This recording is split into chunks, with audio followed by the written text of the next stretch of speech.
Looks like we're live. Hey, everybody, welcome to the, I guess, for lack of a better calendar, Halloween edition of Indie Comics interviews. And I am excited to have a full house of guests tonight. We have some great books to view that we have not seen before, and some ones that we have seen before. And later on, Peter Simeti is, I guess he's getting a delivery of stuff right now, so he's going to be here around 9 o'clock to talk about the stuff that he's offering. He has a great thing going on for Alterna Comics right now, where they have a big package that they call it "You Demand It," you or the viewers demanded it, or whatever, something catchy like that. And and it is all tonight, and of course we have Martin. If he can get his microphone to work and we can hear him, we're going to talk some about this. He has a great book that he's doing with Gilly and JR, I think it is, and they have a really great haunted book. The title is not in front of me because I'm pulling that stuff up right now, but it is great, and he will tell it to you. Darkside, if your mic is properly hooked up, right, and you're still having issue, and it's not on the cam and mic of the StreamYard, right, you have to go there and set up your mic or your headset. If that still doesn't work, look at the top of your window of your Google. You see a little camera next to the eye. Sometimes there it will lock your mic. Check there. Thank you. I've made a bonehead appearance with bad microphone myself, so we'll be patient. Yeah, he's got a great looking book. Wait till you guys see it. You're gonna be like, oh yeah, this is pretty cool, you know. I'd hate for him not to be able to talk and spoil the the attention that we got. Hey, we got VIP in the chat. What's up there, buddy? How's it going? Love to see when VIP. Blackheart Manor is the name of it. Blackheart Manor. Yes, that is it. Yes. See, this is me. Like, I'm just gonna claim senility because you need to add the links in the chat there, Drew. That way, I need to. I had a last minute client call, and so I was like rushing to get their needs good done. For you. And then good for you. So it's one of those situations where I was just really annoyed because it's like I usually have my stuff all ready to go, and yeah. I'm taking care of the links in the chat. Thank you, sir. It's good to have co-hosts. And usually Brian is talking right now. He must be here somewhere. Let's see. Is Brian here yet? There he is. There he is. Brian. What's up, fellas? What's going on? Andy, can I just Mike? Ask you to send me the link to your campaign, Brian. please? It's the only one. Hey, Chris. Please. Darkside. Andy. Sorry, Simon. By the way, Simon, take your shirt off. No, I said no. He keeps refusing to take his shirt off, man. It's just, I give up. I spoiled you guys. Yeah, you did. It's a sexy man, very, very sexy man. Well, thank you. It's still getting things arranged here for Halloween at Chez Christgau, busting out my Silent Screamers. Oh man, Nosferatu Count Orlok figure. How you guys doing? The thing is, you have to realize he was doing that last night also, so he's still doing that. This lets you know how much there really is to do. 8 days of Halloween. I got bins and bins and bins and bins of like monster toys. That's my weakness. That's my crack. And these are really cool because I don't know.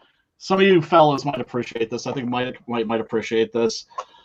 Chris and the rest of you, if you haven't seen it, I finally got this set up right. This is Cesare from the Cabinet of Dr. Kaligari. Oh, wow. As you can see, he's got the young lady tucked under his arm. Yeah. But what I really like about this is that you can't really see it well when the figures are there, but it's got that wild German expressionist background. and it's layered, you know. So there's like one in the back and there's like one in the foreground, sort of. Yeah, is that neat? That's pretty It's cool. real cool. Did you Well, make did- that? Yeah. Did we lose Chris? What happened to him? No, I wish. Oh. Chris bailed on us? How He'll be could you, back. Chris? How could you? Oh no! Wait. Oh, sure. Hold on. Something. Here he comes. He had a maybe device issue or something. Here he comes. Boom! There he is. There's Chris. Back. Sorry, guys. Welcome back, Chris. Brian, I'm glad you're here. I received this little proud item today. Oh, did you? Oh, cool. A master. Cool. I hope you enjoy. I'm sorry, Mike. Did you just say masterful book? Yes. Oh my god. Oh my god. Would it be cool for me to like just snag that? Would I have your permission to snag that to put on the Sure. cover of like a further? Thank you, Mike. Thank you, Don't Mike. worry, Oh, and I Brian. love. I geeked out Yeah? when he said he liked mine. Right? I Right? kept How talking cool- about it for How like 3 cool days. is that?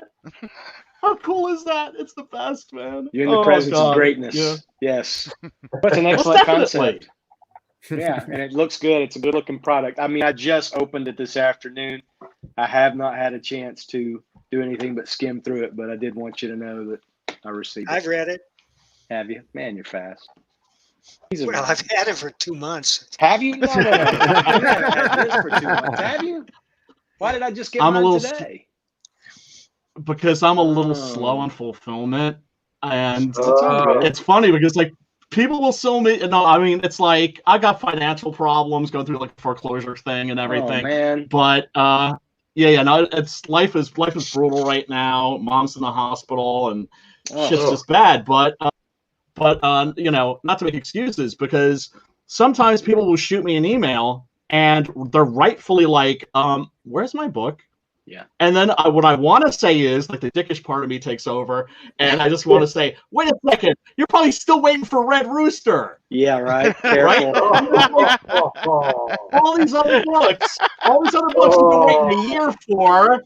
I'm a month late, 2 months late, and you're getting on my ass. But of course, Yeah. that's the thing. They have every right Yeah. to, because that's what we're all about, man. We're all about one-on-one customer service. Somebody gets a package in the mail from me, it's all jacked up, or Oh. you know, somebody got an empty Gemini mailer from me once, Mm. which, and you know, they contact me Empty directly. Gemini I go, mailer.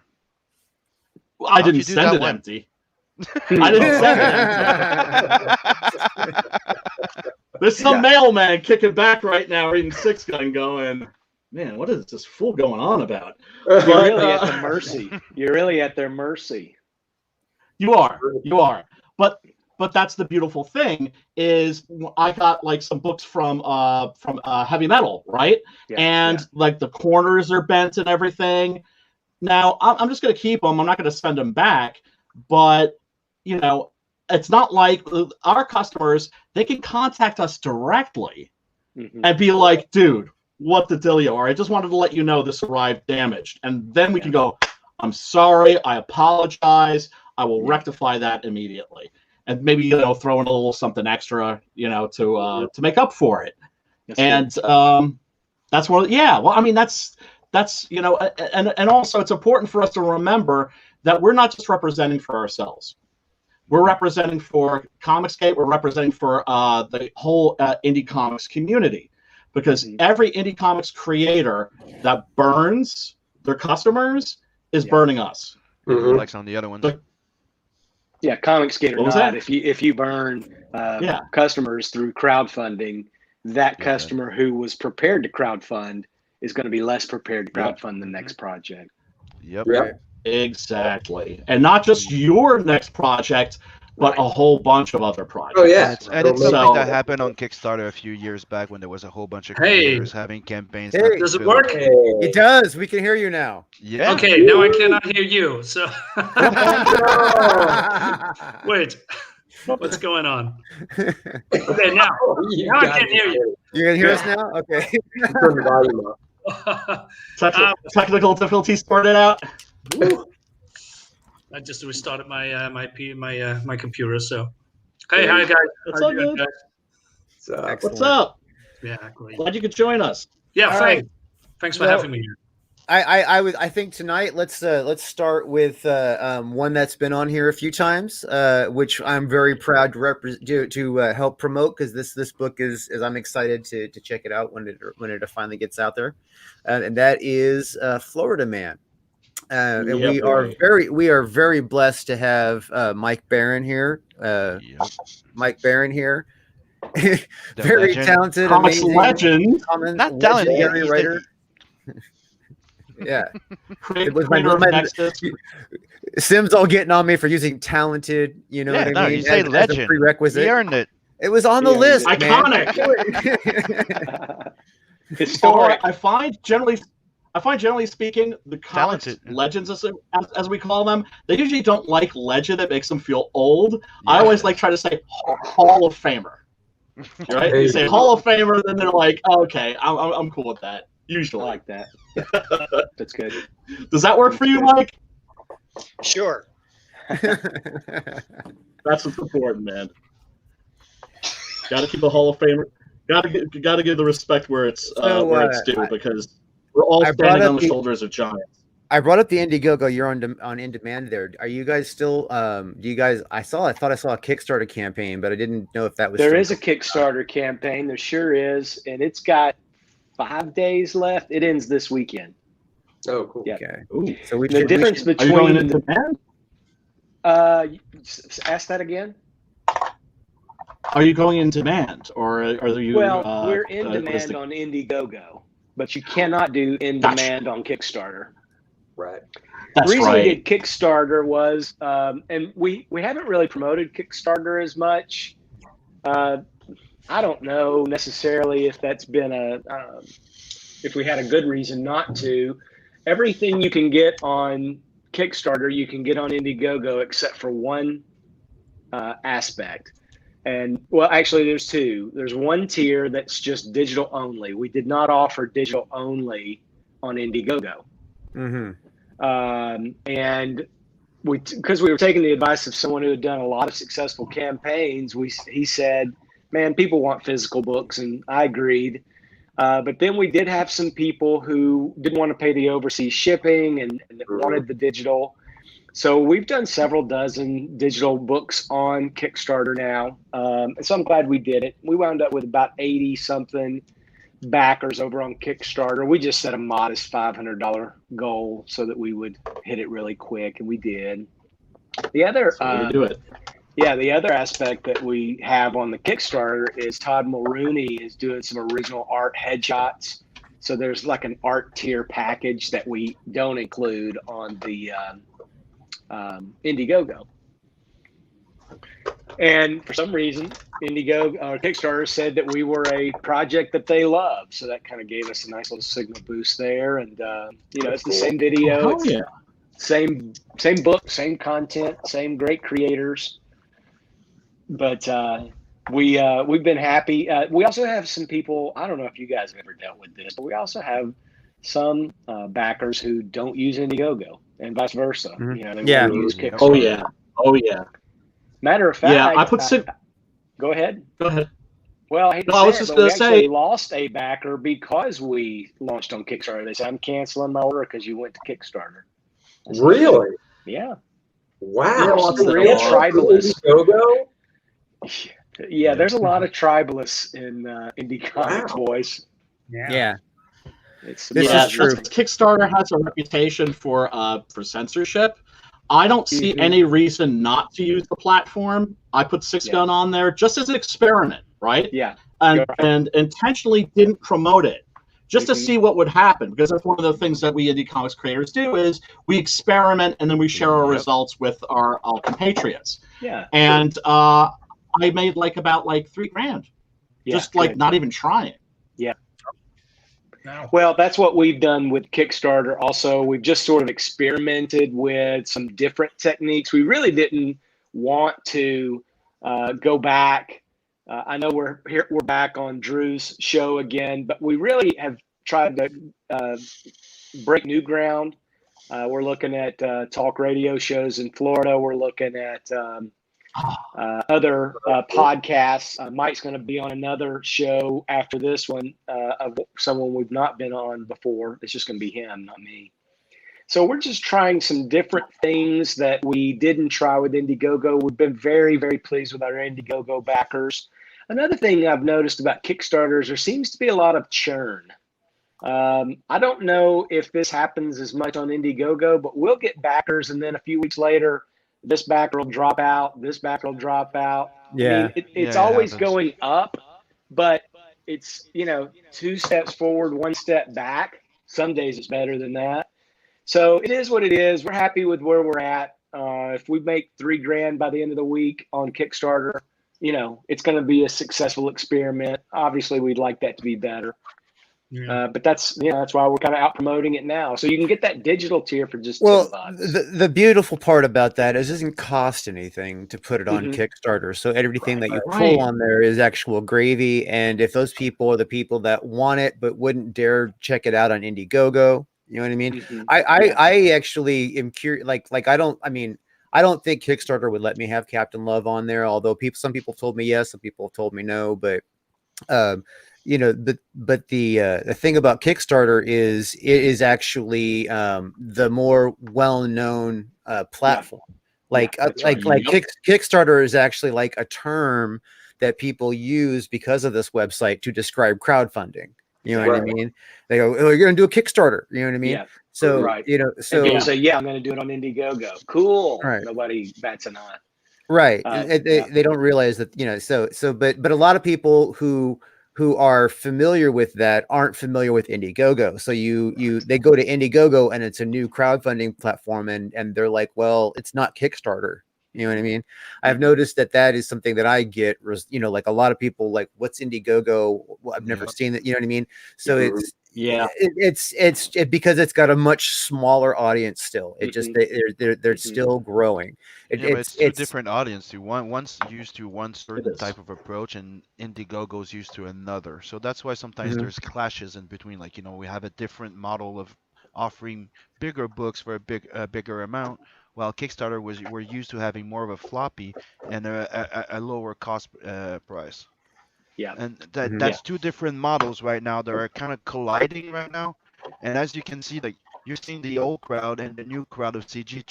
They're like mixing and matching what they're doing, their approach right now, and how they deal with the thing now. They have more books doing 48 and more pages for a $20 to $25 price range. Yeah. Which before it used to be people were expecting a floppy for like $5 and maybe 10, and a digital for between $3 to $5. It's changing. But one of the Yeah. biggest thing that I'm noticing with all of this that's happening right now, we have people interested in characters that are not just the mainstream. Before, like, you would be in a con, people would always ask you like Batman, Superman, and stuff like that. Now people are actually interested in new IPs and craving for it. Yep. Yeah, there were Absolutely. actually a couple of people at the con in Roseville on Sunday that had actually heard of Captain Love. I was tripping out. Awesome. There was like 3, but Yeah. still Still better than nothing. Hey, right. free It's back- better than That's still nothing. pretty You know? cool. Glass half full, dude. That's still Glass half something. full. Exactly. Right, and So- also it was a small con, man. Yeah, it was. Yeah. Okay, Okay. go I ahead. didn't even know they were doing in-person cons right now. Yeah, I'm going to one I believe it's the first in California, and then and I'm going to LA Comic Con in December if they don't cancel it, because I already got my booth set up for that. Awesome, Right. Drew. Yeah. So Yeah, there's for the sure. Kickstarter, the Indiegogo. You can still get the cool swag like the lunch boxes and the Yeah. T-shirt, and we've got some fun stickers with Todd's groovy art. It's gonna be fun. We're looking forward to it. Todd's cranking out pages, and Ixan is doing the coloring. Warren Montgomery's our letterist. I think it's letterer. It's letterer. Yeah, Yeah. letterer. And Letterist sounds fancy. letterist does sound neat. I like it. It's just one of those words I've made What's up. wrong with Word God? Why not Word God? Word God. That's not bad. I call them word wizards. Mike is the word God, though. That's the thing. Yeah, man. Mike, you're being so chatty. Have you been drinking? I'm just kidding. No, I haven't had a drink in years, boys. It keeps me up at night. Uh-oh. Yeah, alcohol's terrible for your sleep. Yeah. I torture words until they give me what I want. Nice. Yeah. You make Mike, now you're working on some other projects too, Mike, aren't you? Yeah, I am. I'm doing a 3-issue Nexus series through Splato Comics that Kelsey Shannon is illustrating, and that's a tag on with Nice. the Impossible Stars graphic novel Yeah, your boy. that Chuck Dixon has written. And I'm doing a Heck yeah. Nexus Lone Star Bigfoot Bill crossover with Mike S. Miller and Doug Tenopple. And Oh, wow. and Chris, you know about that the next project. Should I mention it? Yeah, I mean, you may as well. It's in the works. All right. It's a graphic novel called Thin Blue Line. It's extremely realistic. It's a thermonuclear bomb. My artist is a full-time police officer. The art is going to knock you out, and so will the story. It's beautiful. Cool. Yeah, in sounds fact, great. I'll just post that cover over here. Oh yeah.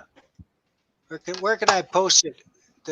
Can you would do Bleeding that in the Forward- chat? If I post it to yours, I don't know if you can put this on here. If you put it in the private chat, yeah, I can. I can. All right. Well, I'll try. I mean, I'm not the smartest guy here. I don't know if Boomer. Yeah. No, I can't put it in. But, I'll bring it up. I'll bring it up, and I'll see if I can post it. Tell us about the project, though, Mike. Well, it's about a night in the life of a regular police officer who's called in to protect the mayor when they're having riots. And we never say what the purpose of the riots are, but you can draw your own conclusions. And if I can get that cover up here, you'll figure it out. Oh, sure. And it's about how police officers, how these are good police officers. They want to help people. They join the force to help people. And they run into a lot of complications during the night, a lot of ugly complications. It's a very brutal story in some ways. Let's see if I can do this. It won't let me paste, but let's see. If you from in the StreamYard window, there's a little tag that says private chat in the middle there. On the far right, if you click that down at the bottom, there's a little post a comment that you can post that link to us. Well, it's not a link; it's a graphic, and I keep trying to paste I don't think it here. it's not Okay. online. It's But, probably a bad I'll idea send to it share. Chris on Twitter, and You guys have heard enough. It's going to be a bomb when it goes off, though, because of the current climate. And it's right in there with Mike's sense of duty and patriotism, and he's pro law enforcement, so Sure. that's his next project. Yeah. And then Sounds great. Florida Man and beyond. Nexus, the Nexus. Has anybody seen that Nexus artwork that Kelsey Shannon's done? Oh yeah. Oh, Yeah. Oh my gosh! Yeah, it was incredible. Yeah. Yeah. You should see the Matt Weldon artwork for the Nexus Lone Star Bigfoot Bill crossover. Matt is just blazing through this thing, and the art's just astonishing. Yeah. Wow. Mike is very blessed to be working with very fine artists, for sure. Yeah. Yeah, I thought always that was sorry, Mike. I thought always that Nexus was part of the artist Steve Rue, that he was, I don't know, the creator or the owner or something, but that's not true then, I believe, or? we jointly own Nexus, and dude is about to bring out a huge graphic novel that I wrote Yeah. called the Gormondo Saga. But the dude, he paid me to write that, and he changed every line. And that's one of the reasons I wrote the novel, because I wanted to get my version of the story out. Dude and I are fast friends. We talk all the time, and we've agreed that we can each do our own versions of Nexus. Cool. Oh, cool. Yeah. That's awesome. Oh, wow. I remember hearing that the origin of Nexus, you can tell me if this is true or not, Mike, was that I think you kind of asked him, what would you like to draw? And I think he said, well, I kind of like Space Ghost. And that was kind of the launching pad for Nexus. Well, no, but I knew he liked Space Ghost. Nexus was pretty much my idea, Gotcha. because I wanted to create. He said superheroes, Right. Mhm. and I thought, well, we want a dramatic character. So, well, if he every time he showed up, somebody died, that would be dramatic, and that's axiomatic, and that's why we're always watching police and lawyer and doctor shows. But Right. from that kernel, I began to think, well, I have to make him a sympathetic character. What would make him different? He's an executioner of mass murderers, but he's a reluctant executioner because every night he has these dreams, horrible dreams of the mass murderers and their victims. And when he wakes up, he knows that he has to go over that person and eliminate them, or the dreams will recur and become more intense until they drive him insane. But it's a lot more complicated than that because the dreams are being sent to him by an insane alien. Well, we don't really know if the alien is insane. It may be that any alien to us will seem insane because they're alien and their thought processes are completely different than ours. But there's this constant tug of war between him and the Merc over his duties and responsibilities, and that's how it started. And then it just kind of snowballed from there, adding on characters and building this world, and the world kept getting bigger and bigger until now it's enormous. Now, I've seen Dude's art for the Gormando Saga, and it's absolutely astonishing. It's going to be a big book. Oh yeah, I back that sucker.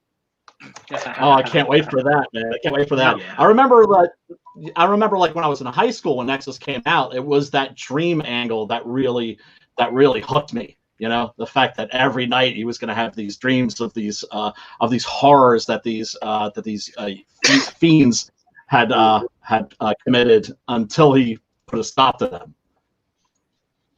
Yeah, Great It's a very stuff. cool concept. And Yeah. it was such a great time for comics. Mm. Yeah. So Of course, Florida now Man it's a great still time in, for comics, at least on the indie scene.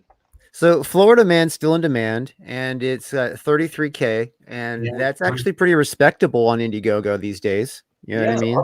Hell yeah. Yeah. Hell yeah. We're pleased. We're pleased. Yeah. It should have been higher. Todd's art is spectacular, and of course, Mike Barron's a legend.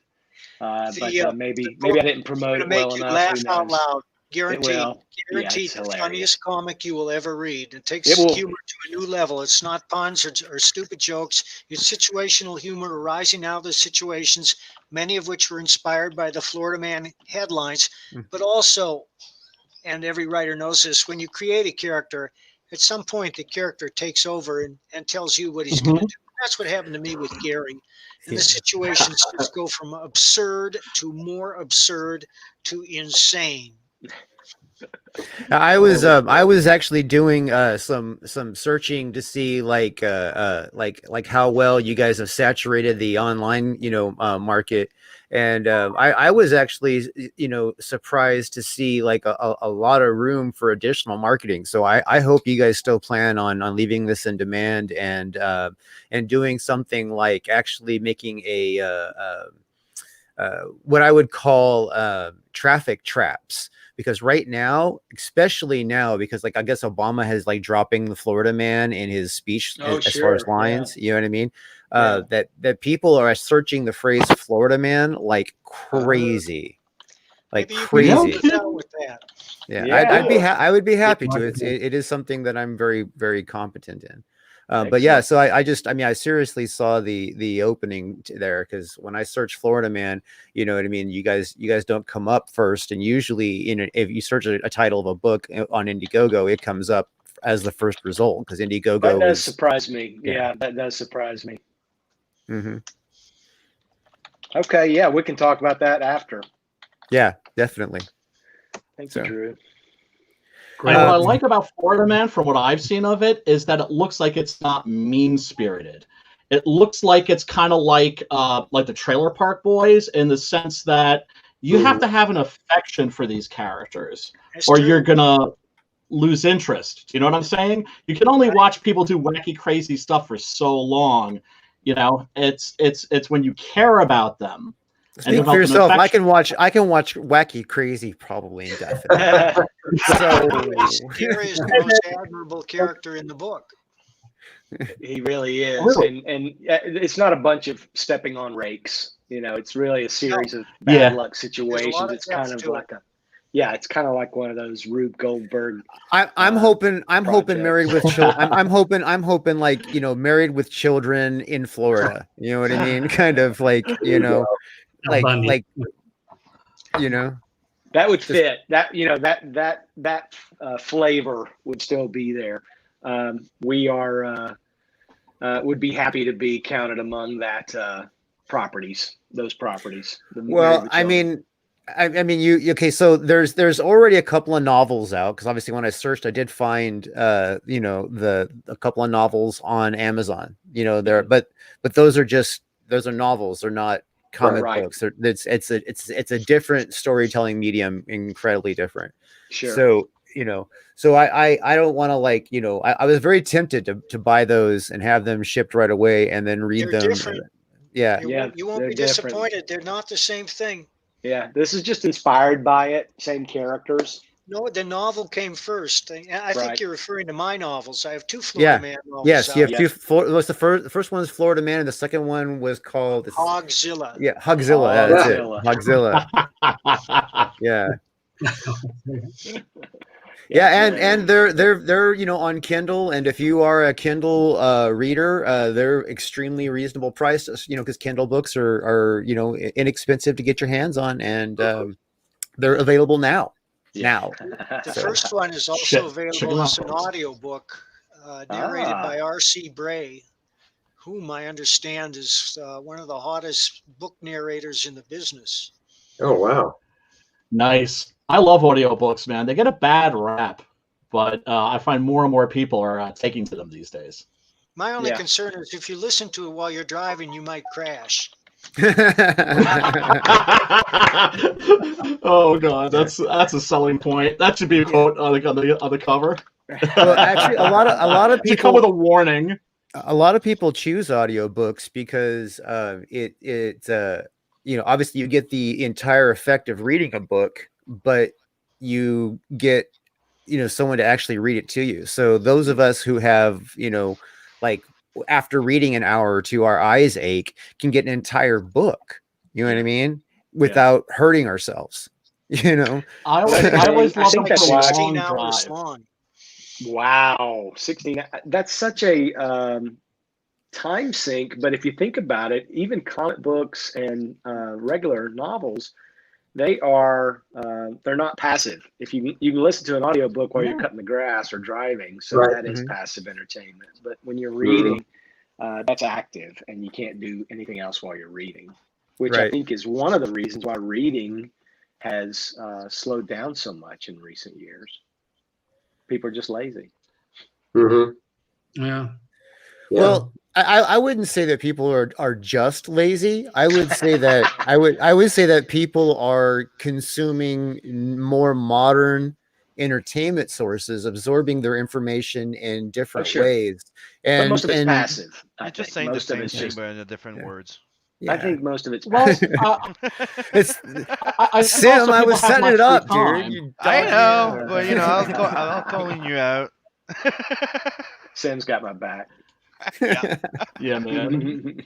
Well, I think also people have less free time because there are people that I'm like friends I'll tell like, dude, you got to read this novel, dude, you got to read this book, and they're like, sorry, I don't have time. Yeah. Right. They're in the grind, and they just have enough time to like basically plop themselves down at the end of the day on the couch, watch some Netflix, go to bed, and start the whole thing over again, which is unfortunate. Yeah, But audio. But people stare at computers all day long also, and a lot of us do that for a living, you know what I mean? And we're looking at type all day long. Right. You know what I mean? Right. The last thing you want to do when you're relaxing is read.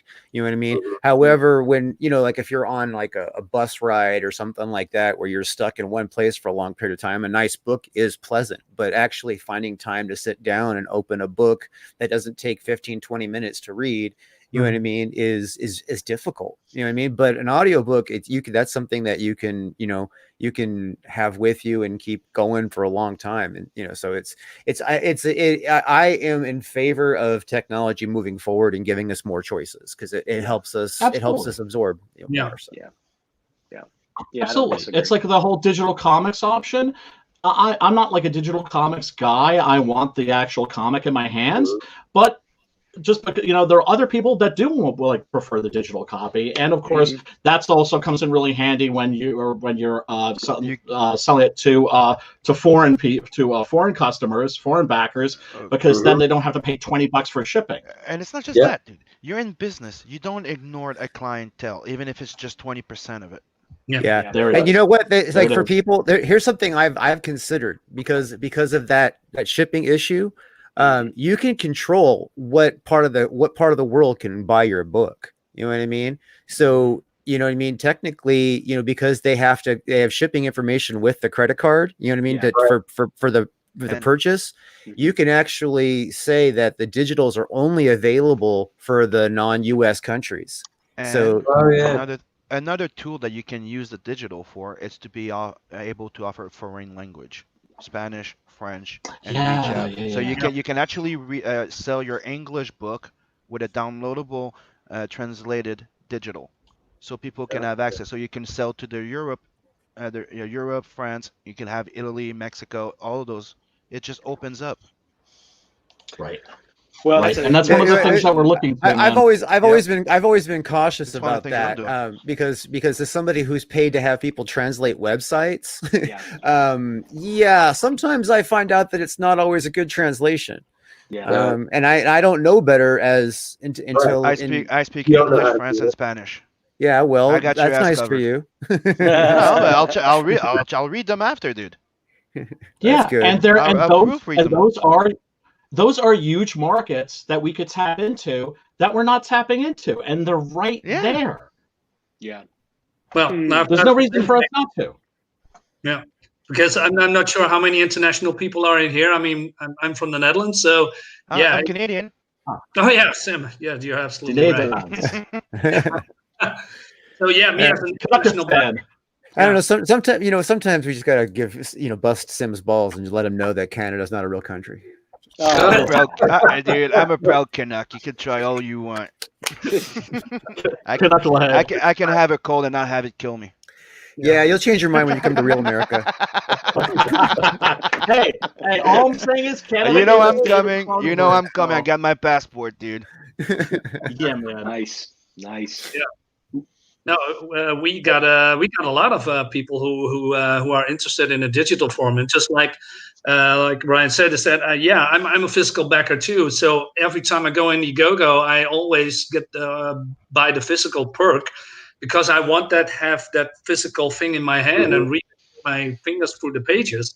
But I'm surprised how many people say, you know what, when it comes to shipping costs or other things, you know what, I pay $10 and I have the digital form in an instant. I mean, that's a great option. There's another thing that if you pay attention, I'm sure you guys also have the same thing. But I've noticed that I got a lot of backers that come here, back my physical book, and then will buy the digital book just to give me an extra $20 or something. Yeah, that's happened to me too. Well, sometimes people will buy the digital because they want to have something they can take around with them, because they know they're going to read it a lot of times, and they want to have it in their little iPad collection or laptop collection. Right. Yeah, but during and it makes it easy for them to share with their friends. And I always let people know when that they get a digital copy from me that belongs to them.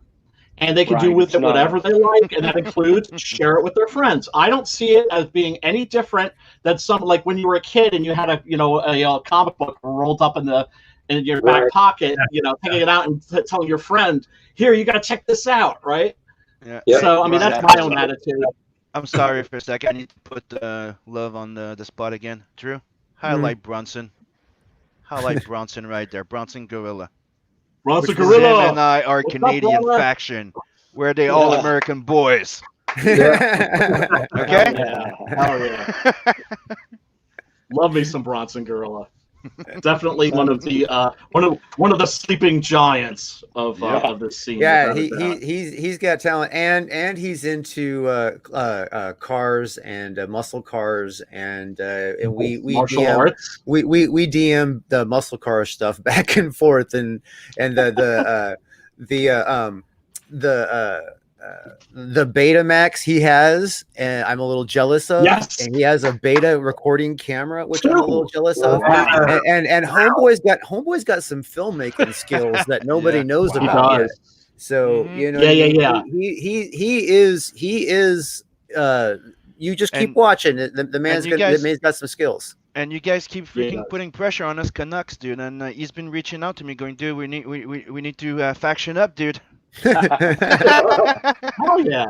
Hell yeah. I mean, look, that's one of the things that I love about this scene is that it's international. Yeah. We got people from all over, man. It's so cool. It's so rad. This is something International that party. could never have happened. Exactly. International convention, an international 24-hour, 7-day-a-week convention. Well, So, I mean, that's, like, there's a lot how of Simon systems. always thinks of it. I think you're right. I think there's a lot of systems that are rising up to be able to facilitate easier shipping, easier printing. Yep. The internet obviously has been a huge boon for creators being able to get together. I've never been in the same room as Mike. I've never been in the same room as Todd or Ixan or any of the guys on our team. It's all over the web. Yeah. That is the beauty of the internet right now is it does expand. It basically makes the people who do digital business are basically, it's a digital world. It's not like there's borders to digital business. So Right. And it makes the world smaller in a really wonderful, beautiful way. I mean, Adrian, who was the artist on Six Gun, was in beautiful Buenos Aires, Argentina, right? Beautiful. So we can collaborate with people that are like, halfway across the globe, or literally like on the other side of the world. We got people from Australia. We got somebody from Pakistan, Samir. It's a beautiful thing, man. Let's not to just shut you down, but we don't want to have a 3-hour show. We got a book to talk about. Look, I'll be the first one to admit I require adult supervision. No, I love that Brian talks, because if he didn't come on the show and pontificate so well, then I would have trouble doing the stuff that I got to do on the tech side. You know what I mean? So it's a great blend, and Sim is also very good at filling in a lot of the stuff. And as far as bringing in the Canadian comic relief, we got somebody. The Canadian comic relief. I bring the info. He's watching the chat. It's good. And you can always mute me. I call you on your bullshit. Oh, Right. Oh, let's just put this together. Let me just, Drew, if you could, just very quickly, if it's not a problem, put together this connecting, this little connecting play set. That's Count Orlok on the one side, and that is Renfield, Die Meister ist kommen on the other side. Wow. nice. And what I like is that his little bunk bed goes, Nice. and then there's little secret messages carved into the walls by the people that actually made the damn thing.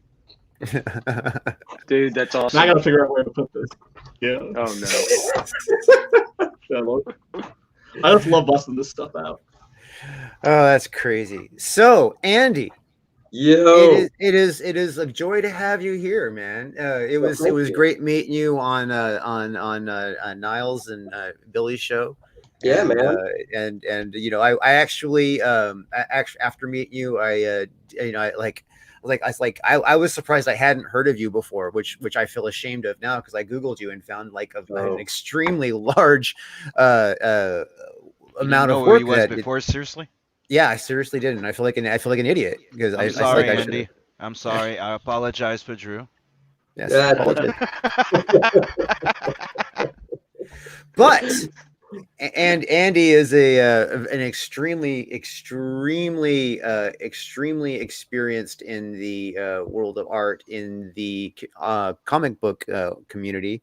And I don't know how to say it. I don't know how to say it without sounding like an idiot, dude. Fucking you've drawn a lot of amazing shit. I was going through and I was just like, holy fuck, how come I did not remember? And it's everybody can vouch for me. I'm horrible about that. Like all the people's names that everybody should remember about who's the greatest of the greats. I am horrible about that. You know what I mean? It's so. That's But, okay. You're amongst friends. Yeah, you didn't even know Mike Barron was 3 months ago. I knew who Mike Barron. I knew joking. about. Okay, I knew about the Badger. Damn it. I just Simon just jumping in there with a shank. I was never the, yeah. See, he's being a dick because he knows I was never the kid that read who was the writers or the illustrators. That's that's the example. I mean, it's like you'll know who it is. Like you'll tell him the book and he go, oh yeah, I love that fucking book, but that's Mike Barron. Exactly. Yeah. You go, oh yeah. Like, hey, I'm getting better at it though. You know what I mean? Mm-hmm. And well, look. And you never want to be the guy that lords that information over other people because it doesn't belong to you. And you always want to, if anything, expand the fan base and be welcoming to new folks that maybe don't know, all the trivia and everything, and to who everybody is. I'm still discovering people, Yeah, we were all the same when we started reading comics. You didn't really remember who wrote what all the time, or the artist, or the inker, and everything. It's when you actually get passionate and really get involved into it, like a collector was, that you actually start remembering. Wait. You know what? I feel like an idiot that I didn't know Art T. Bear drew so many Supermen. You know what I mean? And I'm a hardcore Superman fan. You know what I mean? So it's I get that. Yeah, Art did a lot of stuff. A lot of the inking over Jurgens. Drew a bunch of covers back in the early '90s.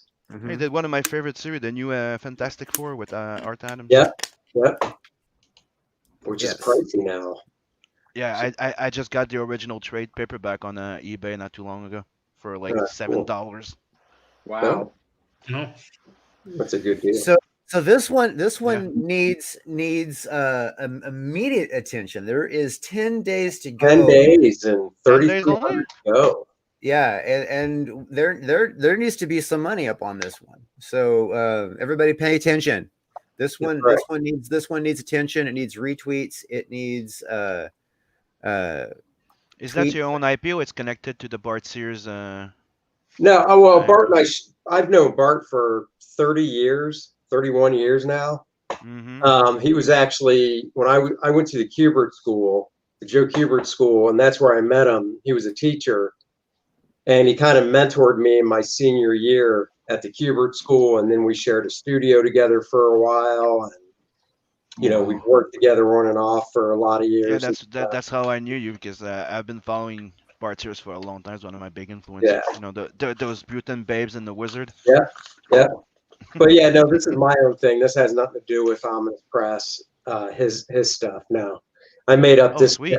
I made this dude up when I was like 12. So. Yeah, I saw that picture. That's on here. The 12-year-old illustration. There it is.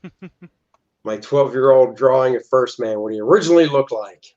He had hair back then, and so did I. Oh, his hair's a little disco. Did he keep his hair now? His hair's a little disco. So I'm thinking though, if you drove it when you were 12, that would have been a little post disco, right? So it was about 12 was 81. Yeah. Okay. So that flies. 81 disco. Yeah. I pretty much did his own drawing book. I had the target in the middle, feathered back. That was my high school picture type of hairstyle. So I guess I was going off what I had. You're showing something? I was just showing off this early Andy Smith work I've got here. Oh wow! Wait, hold on. Let's. Ooh. Well, thank you. The drawing book. Check that out. Yeah, it came out 20 years ago. Oh yeah. Wow. And it's 20 years old. Good stuff. Yeah. Unbelievable. Yep, it came out in 2020. That's So it. what's your elevator pitch for First Man here? Give us the skinny on this. First Man is basically my love of Captain Marvel and Shazam from the standpoint of you have Billy Batson that says the magic word and turns into Shazam, and Captain Marvel would do the nega bands, and you'd have Rick Jones on Earth and Captain Marvel floating somewhere, and then Captain Marvel would clink them. First Man is basically essence. There's 10 essences scattered throughout the galaxies, universes, and each essence inhabits a sole individual on the planet. And the essence of First Man escaped the planet before Monarch, who's the big bad guy in it, could come and take it, because he's trying to collect all 10 of the essences, because if he collects all 10, forget about it. He's just the ultimate at that point. So the essence part is kind of like the Green Lantern power ring from the standpoint of it searches out the proper individual. So the essence of First Man escapes from the planet before Monarch can get to it and goes to Earth, one of the few planets left, the closest planet to inhabit Luke Henry, who is a college student. And basically, First Man came out originally in 1997 as one issue. That's it, from Image Comics. And it said to be continued, and it never was, because, self-funding stuff was difficult and more difficult back then. So there's no crowdfunding, that's for sure. So 23 years later, I figured it's time to dust it off and finish it. So I'm recoloring, and I did some touch up to the artwork in the first issue that came out, and I'm adding 26 new pages of art to the back of it to complete the story. So in all, it'll be about 53 pages of story.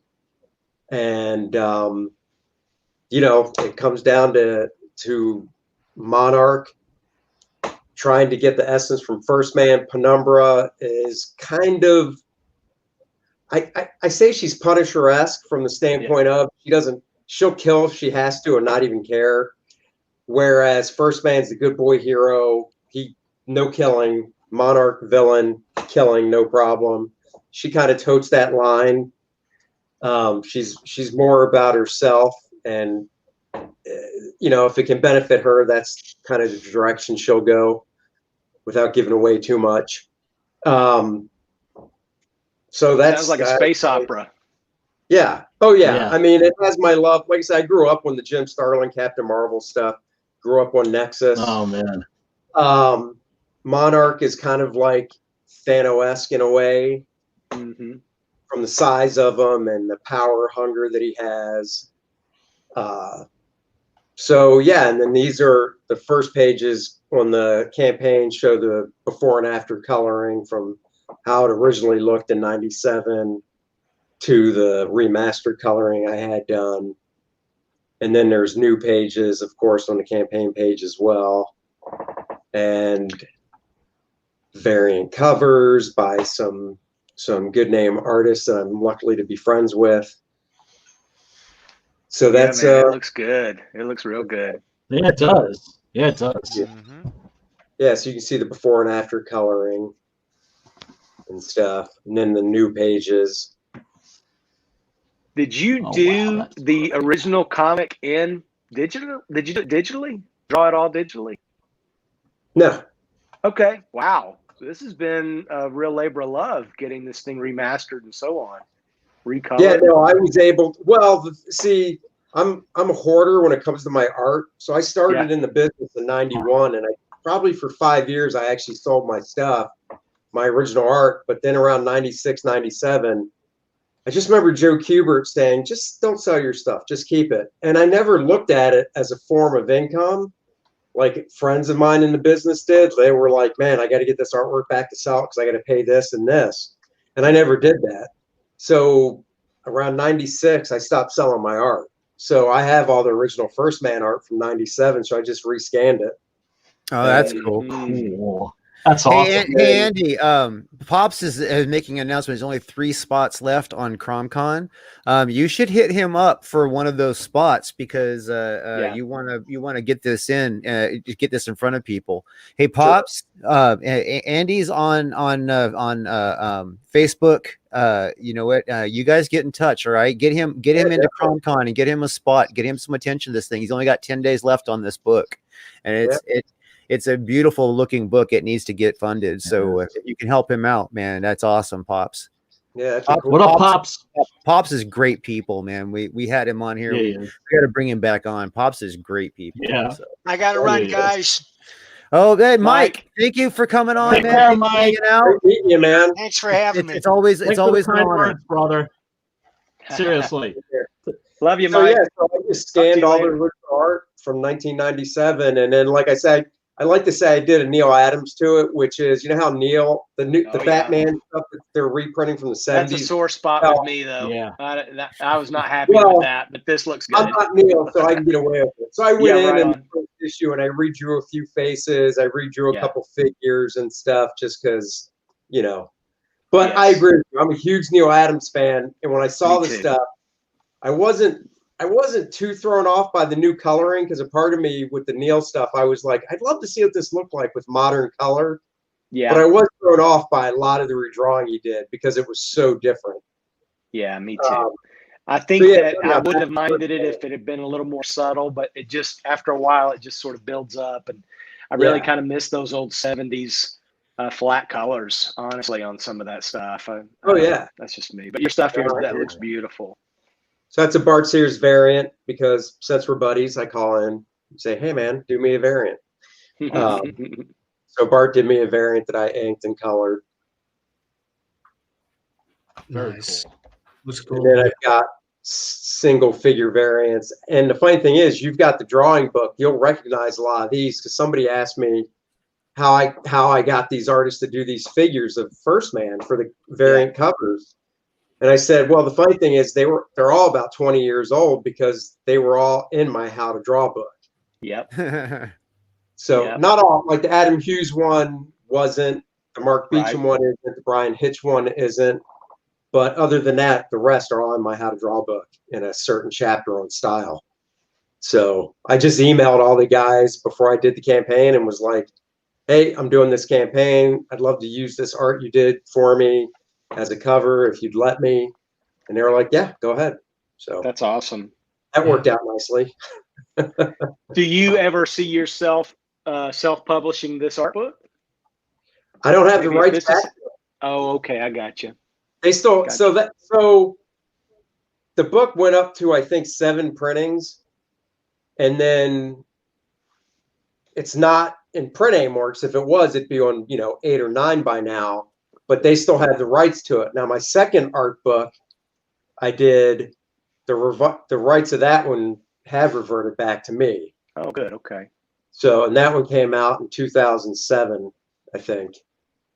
So, Yeah, but that yeah, might be an interesting bonus to have for a higher tier if you ever decide to continue this story. Is that your plan? If you hit your goal, would you like to do more of these First Man adventures? I'd like to, yeah, because I mean, that's my first love. I got into this business because I wanted to draw superheroes and action adventure stuff, over the top stuff. So I'd love to continue doing First Man. I got a couple people asked, hey, if you do another one, would you do one that focuses just on Penumbra, the female? Yeah. And I'm like, I could easily. And just have him be a secondary character. As long as he's in it somewhere, I could do a whole book just featuring her, no big deal. Show her origin or whatever. But yeah, I'd love to be able to continue it. So, or it might be fun to do an anthology that has little solo adventures and they all tie together at the end or something. I mean, it's your baby. Well, I think you're gonna finish up strong. I think you'll finish strong. Yeah. And I've got one of the fun things I love doing. I love the Hostess ads from the 1980s and 70s. That's fun. So I got a fake one of those in the book that I did in a John Buscema-esque style, and it's colored in flat color. Oh, there it is. Yeah. So I just love those ads. So I had to do one. Oh man, we all remember those. We all remember those. Oh, yeah. the hostess like apple pies and all that crap. Yeah. Yeah. So I got that in there. I'll have my. Nice. I love the Marvel Universe. Remember the Marvel Universe handbook? Oh, sure. Yes, I was gonna say that you had that you have one of a first man. It looked like the Marvel Universe handbook entry. So besides the main story in the book, there's going to be the fake hostess ad. There's going to be the 3 Marvel Universe type pages featuring each character, which I show the first man one on the campaign. But yeah, Penumbra and Monarch will have one. So there's always going to be extras inside the book as well, because, you know, it's not like I'm running ads. So I just fill out the book with whatever I want. Mm-hmm. So that's awesome. Now, it looks beautiful. Has Rob already written the rest of the script to flesh out the whole thing? The dialogue, well, yeah. So Rob and I kind of bang our heads for the plot, and then when it comes to the scripting, the dialogue, once I have it all drawn, which I've only got 2 pages to go, and then I'm done, I'll send it to Rob, and we'll get on the phone, and I'll kind of go over just little points like, oh, I kind of imagine him saying this, but, you know, make it cooler, and her saying this. So he'll do that once I finish the last couple pages of art. And let's see, what was it? That actually brought up, I can't remember, but yeah. And then it's funny talking about how you get connected in this age with people all over the place. My buddy doing the lettering I went to the Kubert school with, his name's Steve Dutro. He lives in California. He's been, you know, he graduated in 91 when I did, and he's been a professional letterer ever since for Marvel, DC, Dark Horse, you name it, he's lettered it. The colorist is in India. Yeah. And I'll butcher his name. Yeah. Pariah Pillay.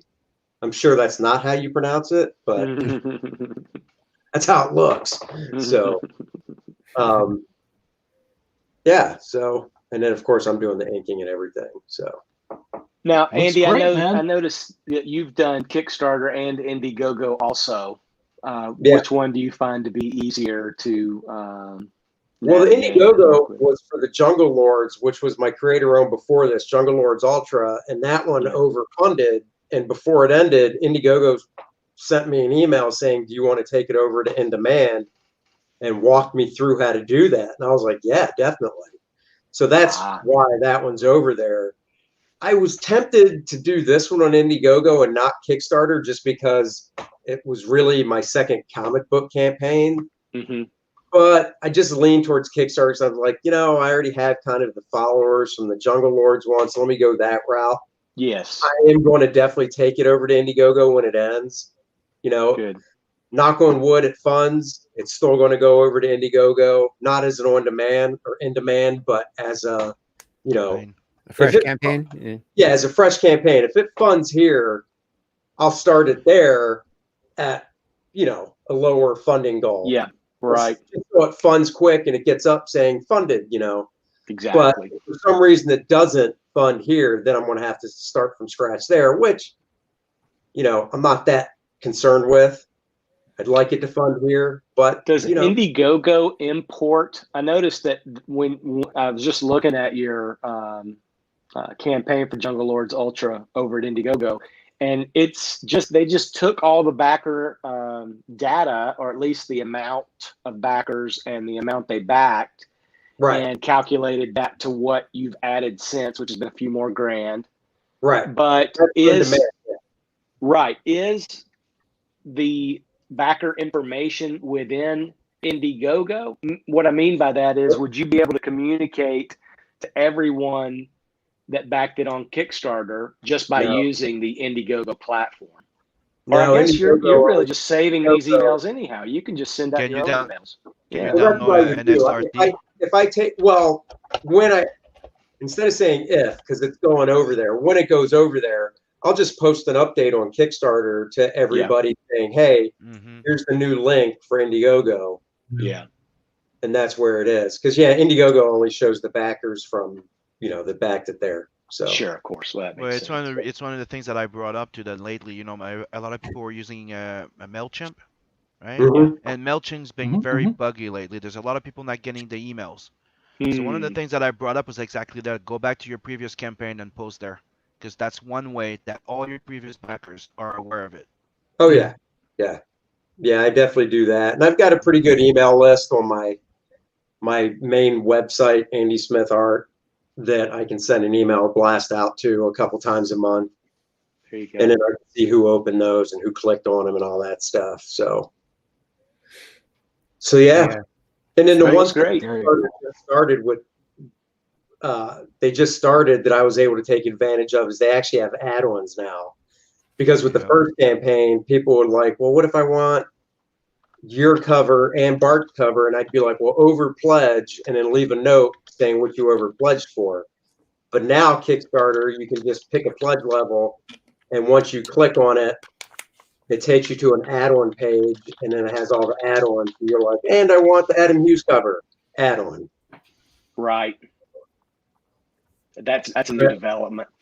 Yeah, that's totally new. They even said it was in beta testing. Beta, Inspired by Indiegogo. Yeah. Yeah. Well, That's let's, what it is. Indiegogo has got a. I think Indiegogo has a superior product. I just don't think they've got the reach. That's really the only. that is the main thing that makes me change like prefer one than the other. It's the financing. Yeah. Right. Because Kickstarter doesn't take the money right away. So sometimes you'll get a lot of people that will bounce at the end when you start like collecting. Mhm. And Indiegogo takes it right away. So me, that's one of the main things that I'm like, I lean more towards the other one.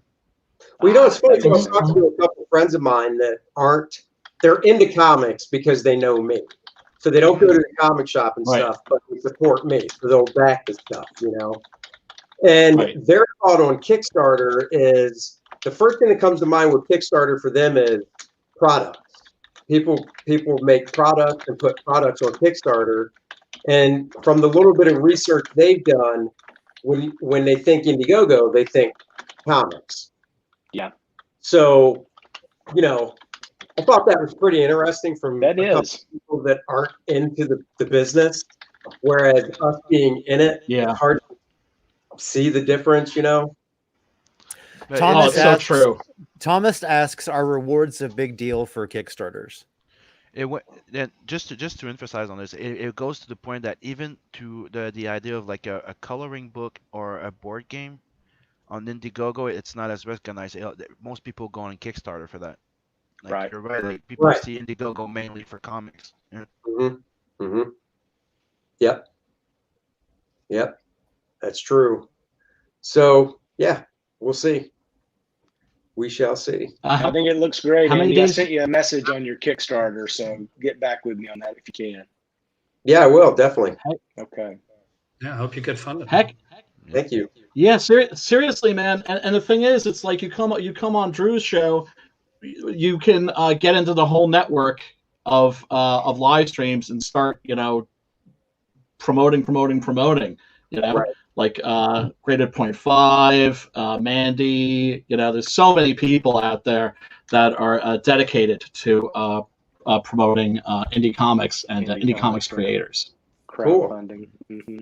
Yeah. Mm-hmm. I mean, if you know, you got 10 days to go, so that's, you know, I understand that's a hard push, but I mean, you got what? That's like, you got like $3,300 basically, a little bit less, $3,225 to hit, and that's like very doable. Especially, you know, there's probably a lot of people who haven't even, you know, heard about this book yet. So Yeah, it's the first time I heard of it.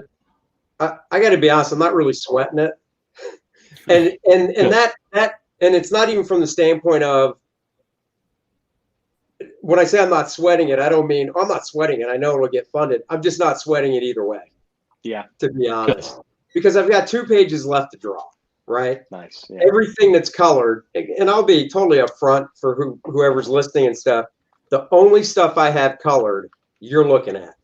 It's what's on the screen, because I'm not going to pay. Because for me, it's not like I'm cutting myself a check when I draw. You know, when I draw 2 pages and I go, pay me. You know, but I'm not going to cut the colorist a check for any more work or give him any more work, and he knows this until it's funded. Right. You know, so I'm going to finish the 2 pages. So the art's going to be done. like I said, it gets funded. Awesome. The day the campaign's over, I'll start feeding him pages, off to the races. It doesn't get funded, I'll push it over to Indiegogo, start from scratch, and I just push it off for another 30 days as I run a new campaign. Yeah, try another approach. Sure. Yeah. Well, we're here, and we will definitely, help you promote it the best that we can. I mean, there's a lot of books out there, and it's a lot of noise these days. That makes it a challenge. Sure. Are you still limited to 30 days on Kickstarter, or you can go up to 60 now, or it's still only 30? No, you can do go 60. You can do 60. Yeah. Yeah. Yeah. It's all signal here though, Drew. It's no noise. All That's signal right. on your show, buddy. Yeah. Hell yeah. By the way, Drew, you said you're a Superman guy? Oh yeah. Are you now? Oh shit. Uh-oh. Oh, Recap. that's a recent one. Yeah. Yeah. But here, let me tell you the story behind it. I'm So, interested. these sideshow things go for a couple $100 or so. Uh-huh. I was at this is like a year ago. I was at a toy show in town, just walking around, because I love action figures and all that stuff as well. And I saw it, no base or anything, just the figure leaned up on the table, no box, nothing. And I go, "Oh, how much is that?" And the woman was like, "Oh, let me get my husband." And the husband comes over and he's like, "Well, I don't have the other hands and I don't have the other head, so that's literally all I've got is the one figure, $25." And I was like, Wow. "Yeah, I can do that. Damn. Yeah, I think I can handle that." Oh man, that's a nice story. Nice. Yeah, it is. And That's the whole and point. although That's the whole point. Bragging rights. Yep. That's it. You got an awesome deal on something. Hell yeah. Yeah. Love it. Because 2.25, I like it, but not that much. 25, I love it. I'll take it. Yeah. Right. Yeah. Yeah, that's guilt free. Yeah. Exactly. Man, I'm a little jealous. And hey, man, I have a lot of people have problems with like the Snyderverse. I have issues with it too, but there's no question Henry Cavill is holding Big Blue down. Yeah. Oh yeah. He's a great Superman. Yeah, Absolutely. me too. Yeah, I love him. Let's check out this video. Oh yeah. I actually like it. Did I not click the audio? Hold on. Let's try that again. Live send.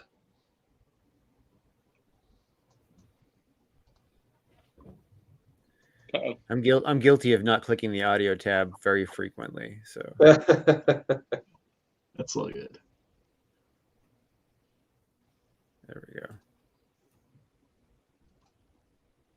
Oh, I love this comic. First Man, this is my favorite. I keep reading it over and over and over again.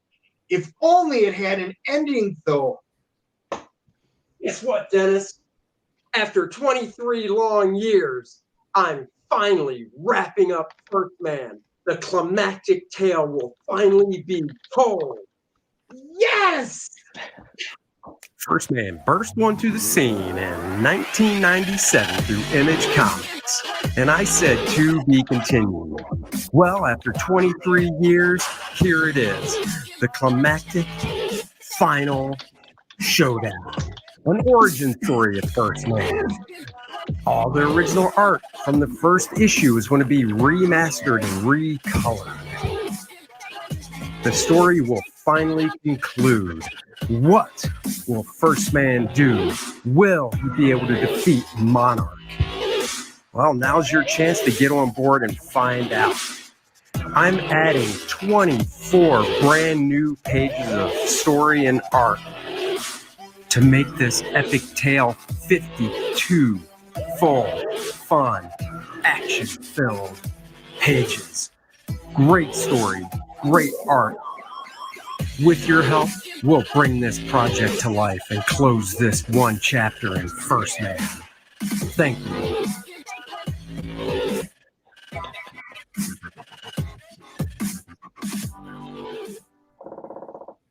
you. Awesome. Excellent. That's my buddy. I do a podcast. That was fun. Yeah, it was. I try to make them fun. All right, so Yeah, you everybody do. who's watching right now, and you know what I mean. If you're go on to Kickstarter and you can see this. I mean, the only downside is that now we've told everybody that if it fails, you're going to go over to Indiegogo. So you're probably going to have like most people. Oh, I'll wait for it to come over to Indiegogo. Oh no. Well, then that's where they'll back it there. Then. That's right. Mm-hmm. Build it. Well, you got a good attitude about it, Andy, and it looks beautiful. So I wouldn't worry about it either. I think you're going to do fine. It's an amazing book from an amazing artist with like an amazing history in his artwork. I mean, Sim could probably like give you a list of stuff better than I could because I was bombarded with it today. Yeah, I mean, dude, I was a big fan of Bart Sears. I've been following him for a long time, so I kind of watch Andy grew. Yeah. Like that's how I knew him. Like he did some Valiant, he did some Exos, and I've seen him go like following Bart Sears, and I look at it and you see Bart Sears' influence in it, and I love it. Oh yeah, sure. Definitely. If I don't get on it right like before it ends, I'll definitely be there on Indiegogo. That's cool. I'll be backing it for sure. Heck yeah. Yeah, it looks good, man. It looks really good. It needs to be out there for sure. Definitely. Gentlemen, I got to bail. I sure appreciate the opportunity to chat with you guys. No worries, Chris. Thanks for hanging out. Always a pleasure, sir. Always a pleasure. Thank you so much. And, come see us at Bleeding Fool, everybody. Yeah, and good luck with the rest of Florida Man. Hopefully that brings in another 10K or so at least. Oh, there we go. I know it will. I'll talk to you later, Drew. Thanks, buddy. Yeah, definitely. See you, man. Take it easy. Take care, man. And everybody go check out Bleeding Fool, foos. Yeah. Oh, what's up next? Hex of the chat. Oh, yeah. What's up there, man? What's going on? What did you miss? I don't know, half the show. Probably. Yeah. While we are transitioning here, Andy's book looks amazing. Everybody get on this thing. If you have not, the link is in the chat. Let's throw it in there again real fast. Let's see here. You could be talking, Brian, while I'm typing. My mind is blank. My mind is blank. Yeah, well, I do have a Gojira here. I have yet to take out of the package. Oh no! Gojira. And if you mix this gun Gorilla, you can find it on Kickstarter. So go check it out too. Yes, most definitely. And I am going to be starting a kind of interim campaign since right now isn't a prime time to launch campaigns. I'm going to be launching a kind of basically opening a store where people will be able to get the first 7 issues of Six Gun in floppy format. Yeah, what everybody who missed the first half, what you missed was us having a lot of fun laughing about Florida Man and a lot of jokes surrounding other stuff. Sim busting my balls a little bit, and then just to let you know he cares. And then we spent some time examining First Man and getting to know Andy a little bit more and hanging out, being silly and moronic like normal. So. Hey, by the way, guys, I got great news. I passed the 5K yesterday before going into man. Yeah, congrats, man. Oh, hell yeah! Right before. Woo! Hey. Hell Cool, yeah! man. Oh, hell yeah, Simon. Hell yeah. Oh, that's good news, man. Congratulations. Yeah, so you'll all be getting 3 stickers, so I'm trying to unlock the 3 other ones. Let's unlock the girls. Yeah. Yeah, seriously, folks. You can buy another Walt Simonson book, Sim. I think I got them all. I even got the Star Slammer Deluxe Edition so far. Yeah. Yeah. Dude, that one's great. If you guys haven't got that one, like the big deluxe edition, actually comes with a plate in it, signed by Walt Simonson. Yeah. Like 50 something bucks. Yep. Wow. Whoa. Definitely worth it. Do I have it? Let's see. Yeah. Check. So I love me some Walt I'm Simonson. excited for everybody to check out this one. This one is very appropriate that we're having this on our Halloween episode. This is only only $370 away from Yeah, being that's it. funded. Oh, That's it. It needs $370. Yes. That's it. It needs to happen. It needs to happen. Let's see if It's got 18 come days. on. I know it's going to happen. it's going but- to happen during the show, damn it, so we can That's like- claim credit. Oh man, I would. That's a like matter of a few hours. Come on, guys. Yeah. Right. Oh man. Wait till you guys see this thing. This is beautiful. Are you Oh. are you ready to give the elevator pitch there, buddy? Oh yeah. I mean, where do I begin? Wow. I'm listen. I'm nervous because this is my very first project. I mean. All right. Well, then, how about this? You start with introduce yourself to everybody who doesn't know you. Everybody knows you as Dark Gift Comics on Twitter. You know what I mean? He's a great promoter. He retweets the hell out of everybody. He promotes things. He's a great backer of books and a great promoter of books. You know what I mean? And from what I read, this was your idea, right? And you passed it on to these guys, and then this has become something from that. So fill in from the beginning what I was, just talking about. Yeah, well, my name is Marinus. I'm from the Netherlands, and I'm 48 years old, and this is my very first comic that I created, basically. And I was a big fan. I'm a big fan of horror comics, and because when I started to collect the comics when I was, I don't know, my parents bought me a comic from the Fantastic Four in black and white, and also some horror comics, and I was very intrigued about, ghosts and monsters and vampires and werewolves and what. And then I started to collect them, and then it became a hobby, and I did that for many, many years, and somehow I stopped. Don't know, maybe it's become of age, become of disinterest at all. And then I don't know what happened, but I followed some YouTube creators, mostly then your boy Zach, Richard Meyer, and he was very passionate about comics, and that somehow triggered a spark in me to, rekindle my love for comics, because I was so, I didn't love comics anymore. I don't know why. I just read mostly the back issues from the 80s, mid 90s, etc. And then I picked up all the horror comics that I had, from eerie and creepy. And then, you know what? I started to write and create and have characters and backgrounds. But I didn't know at the time what I should do with them, because I was fun, creating. And every time I saw new videos about comics and people loving that, and I come onto Twitter and I meet people, like-minded people like me, talking about comics, because where I live, where I come from, there is absolutely almost no love for comics. The comics is a weird concept. It's because comics is more like American stuff. That's what they say. It's more for little kids. And I couldn't accept that, because I grew up with it. I had a big love for comics, and I wanted to do something with it. And, meeting all these people on Twitter and on other platforms, made me, create Blackheart Manor. So I wrote a story, the characters, and I have a friend who is a real life firefighter, because this comic is about firefighters, by the way. And I wanted to have firefighters in it, because I could go the route like soldiers or people with superpowers or something. But you know what? I wanted to do something different that I think nobody has done before in crowdfunding comics. Could be wrong.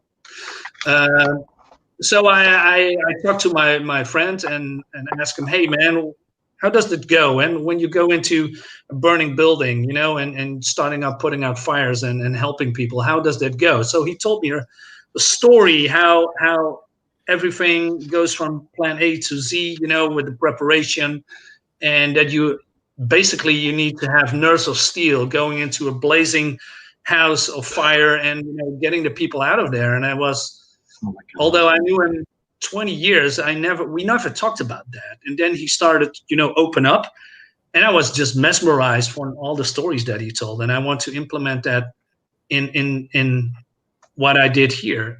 And that's what I did. So I approached Gilbert Deltres, who make the Deep Dark, and I backed the Deep Dark, and I was also impressed with his passion for comics, etc. And then basically, and also the art of GL Giles that you see here. And I love this art right away. And I thought to myself, you know what? Would it be great that I could work with these guys, pitch an idea. And I emailed Gilbert. I said, hey, listen, I got an idea. And he said, what do you have? Pitch me the idea.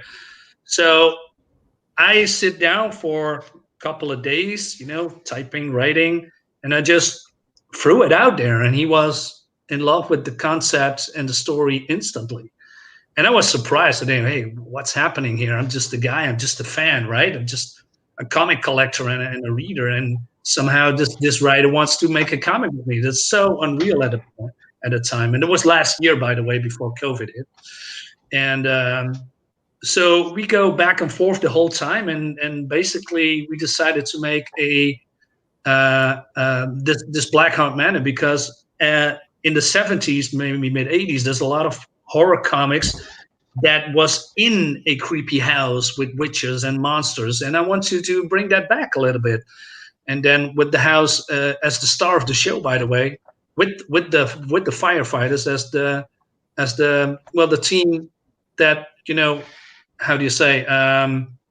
It is about a missing daughter, and this guy here that you see on front is Jacob, and Jacob has asked the police to search for her, but the police came back and he said, you know what, hey Jacob, one of the police officers is a friend of him. Listen, we cannot find her.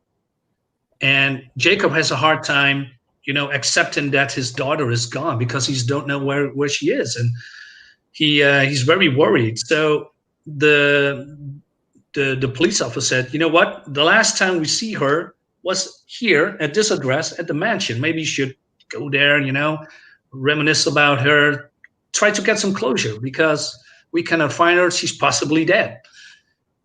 So Jacob goes with his team, Becca and Hans here, and to the house, and they decided to go in the house.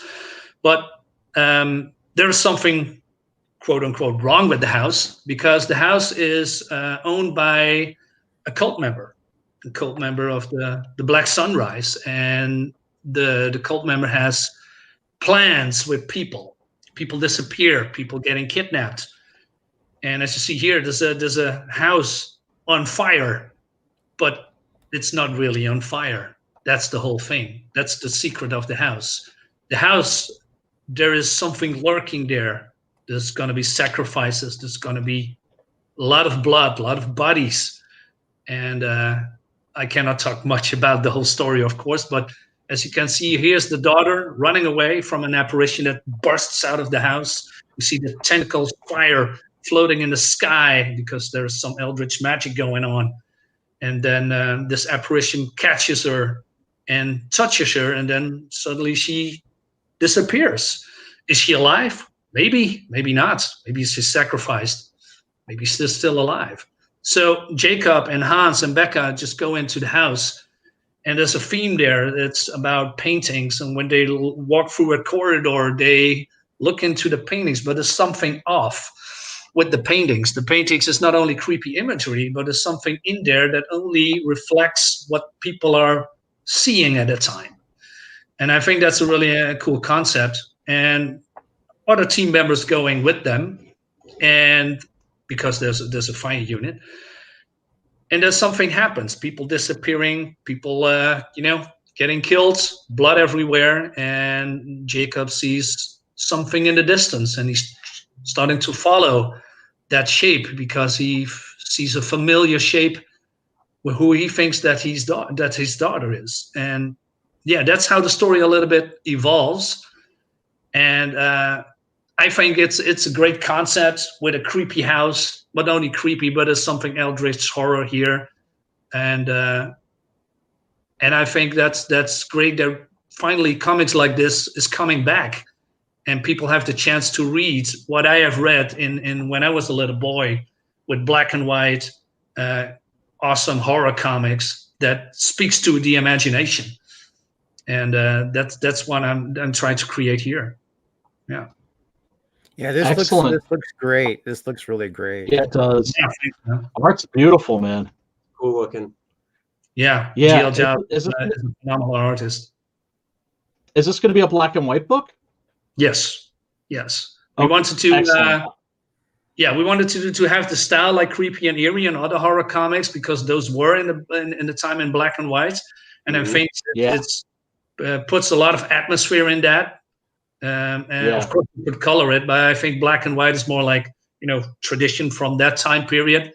And I wanted to bring it back and kept it alive somehow, and hopefully people will like it and give it a chance because it's great characters and all these characters are real like humans, flawed with the strengths and the weaknesses.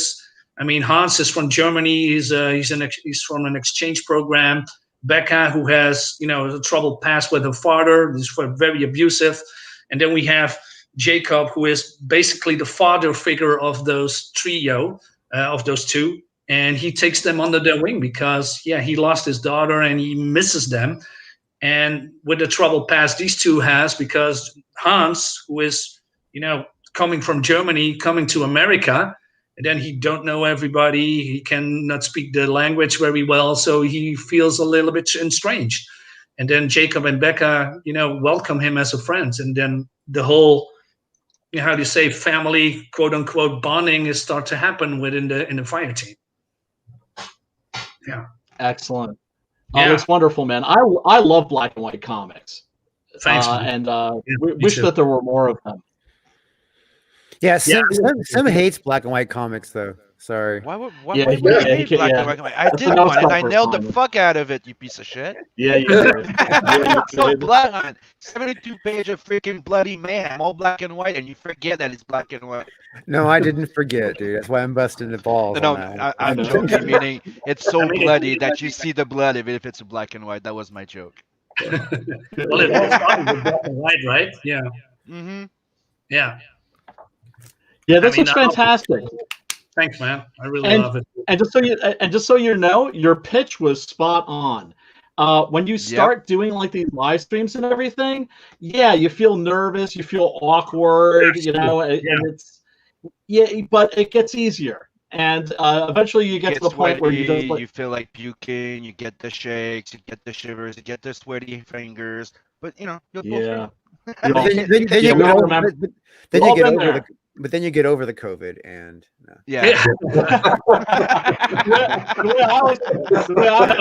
Hey, it's absolutely true, man. I'm not sitting here and on other streams I said, "Oh, I'm the cool guy and I'm gonna pitch." No, shit, man. I'm nervous. I need to pitch a book for people who say, you know what, hey man, this is a cool book. I like your idea. I'm gonna throw some money at it, maybe some digital, maybe a copy. That's hard, man. I mean, for me anyway. I mean, I'm not a veteran. I'm just a guy who likes comics, and then I can talk about comics. I can talk with other creators, but then sitting here and selling a book, that's a different ball game. Yeah, and, it's easier to exactly where you are, and it's easier. It's easier to sell somebody else's project than your own. Yeah, absolutely. Yeah. So we have a question here for you. Yeah, who did the Firefighter Painter cover? It's the artist himself. It's GL Giles. He did all the work. Yeah. Nice. Yeah. I mean, I love everything about, because this is the painting what I talked about, because I wanted to have a special cover. This is a virgin cover, so no text, Blackheart Manor on top or something. It presents a painting, and what you see here, that is exactly what you get. And because Blackheart Manor is a little bit here below, just like in a real painting, and we see the beautiful fire haze and the shadows of the tentacles. And when you think of eldritch beings and Cthulhu-like monsters, you think mostly on, squid, octopus thing. And I'm not saying that's not here, but we're going to do a completely different take than what people are getting used to when it comes to eldritch monsters or something, because eldritch monsters is very broad. And I see a lot of same quote unquote monsters, and we're going to do something totally different. And I think people will love it. Absolutely. Yeah. Oh, fantastic. Yeah. And this is also going to be a real horror comic. This is psychological horror too, because it has to do with doubt, self-reflection, loss, acceptance, etc. But also a little bit of madness, because I saw movies like, you know, those horror movies from the 80s where it's with props and slime and tentacles. I love that shit, man. But also people who getting nuts because seeing those creatures that do not belong here in this earthly plane. So they're starting to get a little bit mad and terrified. And that's what what we intend to bring this in this book. Well, that's the Lovecraftian angle, isn't it? Yes. Right? Very often his protagonists, if they survive, they end up Yeah. you know, Who knows? banging their head against the padded walls of Arkham Asylum. Yeah. Yeah, there's some madness in here. That exactly, you know. I think And then of course I'm guessing also that this is probably also a story about courage, because you're talking about firefighters here. People that like intentionally run into burning buildings to save people. Yeah. Which blows my mind. Yeah, and, me too. I mean, why would you go in a fire building, right? It was burning to the ground. Who wants to do that? Well, those people. Yeah. I can tell you, it's scary as fuck. I was a security. Oh, you've done it. That's right. And I was one of those fighters that we had to do firefighting and. Oh wow. Yeah. Oh, and also with the equipment, with the axes and. Yeah, I had to go in and take some people out one day. Wow. Yeah, you can imagine that it gets fucking weird, and I was lucky that I'm short. I'm 5'7", but I'm stocky as fuck. But you're wide. Yeah, yeah. You're a dwarf. So you look like a dwarf, basically. Yeah. So I can go in and picked up 2 people and walk them out. Wow. Oh, that's awesome. Yeah, it used to be part of my job before. Yeah. Yeah, but it's harder than you think. That's what I heard from my friend. I mean, you have to be in fit physical condition. You have to be strong. You have to pick those guys up, and then you need to lead them out to safety. I'm sure you guys know that company. It used to be called Pinkerton. Of course. Yeah, they were notorious. Yeah, man. Yeah. Union busters. So we had to have that firefighter, not actually firefighter, but like what they call the rookie one, the volunteers. So you have that training. You had the paramedic training. Cool. So in case you went to work in all those the jet companies. So if there's an explosion in anything, or there's we had hostage negotiation too. Oh wow. Yeah. Wow. Jesus. Fun times. Cool. Fun times. Yeah. Obviously prepared you for a lot of stuff. Blue Samurai Zero says, "What's the deal with CG shortness? Sim and Liam are 5'7". Justin Dutton is 5'4". Because the best. I don't know, man. No, because the best screen comes in the small packages, right? They say the best remedy comes in a small package. There you go. Thank you. That's there it is. Trying to translate it from French to English. Hell yeah. So you can get Blackheart Manor as digital for $10. Yes. You can get the pack where you get the deep dark with it. Looks like for 15. Yes. And then the Blackheart Manor original cover. Now this will be obviously shipping has to be in there somewhere because you're coming. This is shipping from the U.S. though. They're making it here and shipping it from here, right? Yes, exactly. Yeah. Wow. So the shipping won't be tremendous. So that's $20, and that's not too bad there. And then Blackheart Manor Virgin cover was the firefighter cover, which is obviously I kind of think both covers are nice, but this one is probably my favorite. That looks really cool. Yeah, I like that. Colors, right? Yeah. And then you got Call of the Void, a pack, and this is obviously the 2 books together, the physical copies. Call of the Void B. This is obviously the other cover. And then you got both covers here. And then what's this? A sketch? What do you get here? Is this a stake? What's this? Well, if you click on the page, it's going to open up. So you got a 4x. Is that how that works? Oh my goodness. Yeah. You never backed a campaign in your life, Drew? Yeah. Just 80. I know that's what I 59 here. Actually, we do have to mention that people are forgetting what sarcasm is. Really? No way. What's that kind of word? I've never heard from it. What's that? Yeah. It's Yeah. like humor, like that's also a forgotten word. Oh yeah. Yeah, It's way too serious. most Yeah. definitely. So But, you got the book, you got the Blackheart Manor original cover, Virgin cover, exclusive bookmark 4x6 sketch card of J.R. Giles, by J.R. Giles, not of. That's by. So we get that clear. Yeah. And then Character signed of your original choice, art by the print. way. Yeah. Character of your choice, hand drawn. So original art. Very And then beautiful. Looks then great, this is man. obviously not hardcore, like, so this is just a bigger pack. Let's see, you get the original cover, Virgin cover, exclusive bookmark, signed original art print, and then an A3 sketch page. Now, this is a sketch page. This is not like a page from the book. This is an actual sketch page. Okay. Yeah. Like an original work of art. Mm-hmm. Yeah, you can't beat that, man. That's a really good. That's a bargain. I heard. Yeah. And then Blackheart Manor Studio, that is both books, the bookmark, the signed original art print, and a studio pass. So what is a studio pass? Well, that is more for people who want to contact with the two, the writer and GL Giles. Wants to have questions and talk to him in person 30 for 60 minutes. So it's more like a one-on-one with the creators if they want, and tell them, have just a nice chat with whatever they want to talk about. Yeah. Very cool. Yeah. And this is probably the best perk, in my opinion. The last one, I mean, be part of the cast. So not only you get everything, but you not only get also drawn in the comic with your likeness, you also get dialogue. So you become part of the story as it evolves, and then you get killed. In a very yes. So that is your reward. Nice. Oh, that's awesome. Nice. Yeah. Very nice.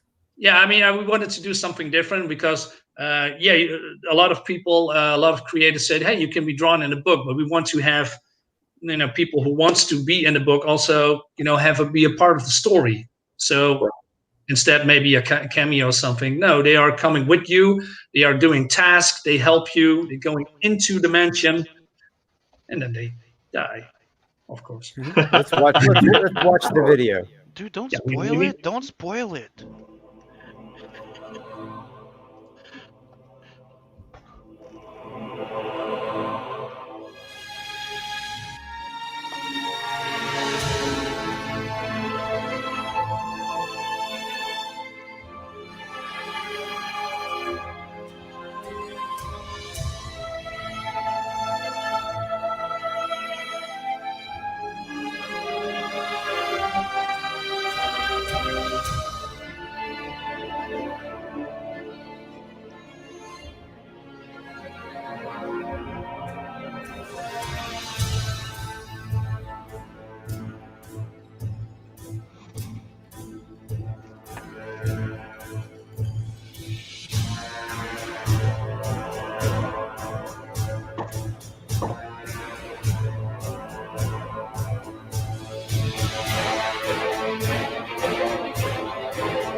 Nice. Wicked cool bitchin'. That's cool. Thanks. Oh man, I love the animation at the end of the house coming to life and moving. That was fantastic. Yeah, that was my idea. I mean, I met a guy on Twitter called Greg Rosenboom, who is American but has a Dutch last name. So that's a coincidence. And we hit it right off. And he does, like vintage, like covers from magazine, and he brings them to life through animation. And I get in contact with him and I said, hey, can you do something with my cover? And then he created this, and then we put some music in it. And this is the result. And I love that, what he done, with all the moving parts, with the background rotating, the eyes. Oh, man, it's crazy. Yeah, it's fantastic. It's really Yeah. impressive. Yeah, love it. And then the creepy Great music. great trailer. What? Sorry. I was just going to say it's also short and sweet. You know what I'm saying? It's just exactly the right length. Yeah, I thought so too. I mean, and we see enough what's in the book right now. Maybe we show some other pages in the future or near future. Not sure, but the music adds a lot to the atmosphere with the dark and then the deep and the bass, etc. Because there's something in there lurking, wants to kill you, eat you, something like that. And then the person who made the music, did a fantastic job. Yeah, I love it. Without a doubt, that's a great trailer. Yeah, thanks. I love it too. Yeah, that's Blackheart Manor, and I'm curious what people think about the comic. I mean, if I go to Indiegogo or maybe even in Kickstarter, I don't see many comics created something like this. Yeah, sure, there are variants, but and for me, this is the best horror comic that you can find. It's pure horror. It has some definite original twists that I haven't seen done before. So I'm looking forward to seeing how it does and when it comes out. And you know what I mean? Yeah. I kind of like I can't promise that I'm backing books anymore because I fucking backed so many this last year. No. Sure, it's no problem, man. I mean, I would love to back everybody's book, but Yeah. I know. Dude, I look at trust my me, wallet I and know. I I'm cry. in Canada, so every time I back a book from you guys, it's double the amount. Yeah. Right. Trust me, Oh, I me too. know. Me too. I always pay 25 to $30 when it comes to shipping, and it is what it is. But when I look at my wallet, I start to cry. That's what a I lot. said. Like when you see a foreign, like an international person backing your physical book, tell yourself one thing: they freaking want that book in their goddamn hands. Yeah, exactly. Yeah, Because man. they paid that double price to get it to them. Like that's Yep. like $57 that $25 book for me. Yeah. Yep. Yeah. And that's something that we creators, we hate doing. We hate like having to charge people for shipping like that. And it's why I've been we're gonna trying find to a help way you around guys. it. It's why I've been trying, and I've been helping you guys trying to reduce that freaking shipping. Me right now, I was able to reduce this to $15, even for 2 books. Oh wow. Hell yeah. Between Canada and the U.S. only, though. Oh, okay. Right, but we're gonna figure something out. Yeah, something's coming. with, Yeah, the thing that Ethan's showing there, that little those little international boxes there, they're supposed to be they're coming for international. It's supposed to be just local, but supposedly they'll be having some international. So check out about it. What is your plan? And Sim, and maybe I'm not very familiar what's gonna happen with that. What? Can you elaborate what the plan is, or is that still a secret? What? How I do for my shipping? Yeah. It's quite simple. You use yourself like a company account, right? Everybody has a company account. You open a company account with a shipping or fulfillment center. Not a fulfillment center. I mean, like Pure Later, it's FedEx, right? Yeah. So you can easily, just the fact that it's not personal mail anymore, you can go and do one-day mail. It's not slowed down anymore. So I can do priority mail to my friend Beacon that I partnered up with, right? And I send him 5 boxes of my books, and he remails it for me over there. And I do the same for him for international, because international for me, UK and all those are cheaper.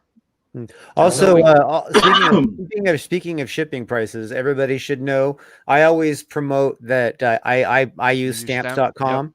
They now do UPS as well as USPS. So you can actually choose now. So stamps.com is even stepping it up even better than before. Yeah, and that's something that Beacon uses for the for the US part. Me on my side, I use my Canadian thing.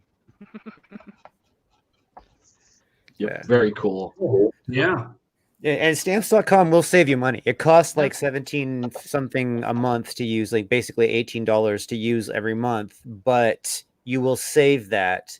Now, if you're not shipping any books out, you know what I mean, and you like wait a whole, you only ship out one month a year. Yeah, that's probably not going to like save you unless you're like shipping a lot of books. But if you ship 5-10 books in a month's period of time, you know what I mean, or every few months you ship books, or you ship other stuff than just books, also, stamps.com will save you a fortune. So. Mm-hmm. Cool. Yeah. And the Without a doubt. do check into like maybe having somebody you can trust to do remailing, because it's serious. Like if you do bulk shipment, you can ship everything from one day for almost, like, it's compared to what it would usually cost, for almost nothing, depending on how fast you wanted to get there, right? So if you wanted like overnight, 3 days or a week or two, right, land. So check into it, because you can save a lot of freaking money, and it's not just that; it's also protected, and you can use those Gemini mailers. That's why, because I didn't want to use those damn envelopes, send books international, and get them all better stuff like that, Yeah. right? Mr. E has his freaking packaging thing that he wraps them and it works. But Yeah, it saves me a lot of money on international. In fact, I Mhm. get it. People But like that's the complain. thing, right? People give me crap about like overwrapping the book or Yeah, whatever. but But the that's what thing is it gets I'm very not giving rarely. you crap. Yeah, not just you, Uh, other people do because this is it's okay. like it's not Gemini mailers. Oh, yeah, I Wow. like it. I was happy when I got it. No, me, it's a personal thing. I prefer you. I want to send it in down because, dude, I've had books even in envelopes, and I don't want to tell people, hey, send me another one. It's not their fault, Hmm. Right. right? No. Because the freaking postman is a fucking dick and decided to force it into you and put it in my box. Yeah. No, that side is also annoying. So that's why I checked into it personally. But one of the things that I've noticed is if you use those little prepaid envelopes, or those things, you could put a mailer in it, a Gemini mailer in it, and it will cost you only $12 to ship. Yeah, you will Like save money. it You will save yeah, money shipping in a mailer. it's Yeah. one price box or envelope, right? So when you get those, you put the mailer in it, and you'll save money. Instead of costing you $22 to ship, it'll cost you like 12. Yeah, if you are shipping U.S. or whatever, I mean but if you're shipping, you got a different approach. But if you're like shipping overseas and you're in the U.S., Mm-hmm. you will save roughly $8 to $10 a package by putting the Gemini mailer in an envelope. Yes. Yes. Oh, cool. Yeah, but I don't even I just basically went well, like I had stuff that wouldn't fit in a Gemini mailer when I developed my shipping system. So I Here's still the haven't fun thing is that, business. like Brian was saying, we all experiment, we all try different things, we give each other ideas, and then we give each other like, this is what I came up with. What do you think? I like Rob Arnold's. It must cost a fortune for him to ship because he puts everything in like a little white box and it has his stamp on his see. I'll Yeah, show the you. wax seal. Yeah, the wax seal. Oh, wow. It's freaking cool. It's a Yeah. skull and Oh, stuff. yeah. Rough. Yeah. Rob Arnold. Yeah. Replicated Guys, Rob. I'm going to take off. I got to roll. Hey, Andy, thanks for coming. Thank you. I so appreciate it. Yeah. Hey, anytime, man. And if you have to come back and whatever, we're happy to have you again, man. As much as Oh, yeah. you need. So Yeah, it's fun hanging out. So yeah. Go follow him on Twitter. I just found out he was on Twitter. I found that out I've been today. friends with him on Facebook for years, and I just found out he's on Twitter. yeah. Wow. Adam. Thanks, guys. I'll catch y'all later. Yeah, Later. and everybody back first, man. On Kickstarter. Before you got was it 10 days left? So Yeah. get that done. Take care, guys. See you, Andy. Later. Bye. Okay, he's gone. I can roll a joint now. What would make you laugh? Oh, God. Yeah, this looks like a lot of fun. So Yeah. Absolutely. It is. So what's this fight scene about here? Well, it's more like a practicing. It's more like I wanted to have that in there because I'm boxing myself, and I wanted to do something personal in here. So I said, you know what, firefighters needs to get in shape. Why don't they go into a ring and kick the crap out of each other? And then we see here Becca, punches Hans, learning him to a little bit more how to fight. And then Jacob gives Hans a little bit more pep talk from, hey, you need to don't watch the girl, don't watch the boobs, don't watch the ass, just, get your hands before your face and start defending yourself, and get into action. Does he get to kick her ass later, or does she fuck him up? I can't say. Well, no, they are friends, so this is more like a something in between. There's no kicking each other's ass, but there will be ass kicking in a minute. Okay, so he hits her, and then she like goes, but I'm a girl, and then he gets on his knees, and then I'm sorry, and then she like sneaks him another punch in the jaw when he's not looking. Is that what happens? Well, she's sneaky. That's true. I mean, she's a very aggressive personality, but she's also a good friend and because they care about each other. And well, Hans is not really a comedic relief, but he can make jokes. But he has his own personal demons to fight. But they are not. There's no like a jokey character and a hard character and the stoic character and the tough guy character. That's not in here. They're all equal. They have all their own thoughts and their weaknesses and their own strengths. Excellent. Now, is this like a flashback to him and his daughter?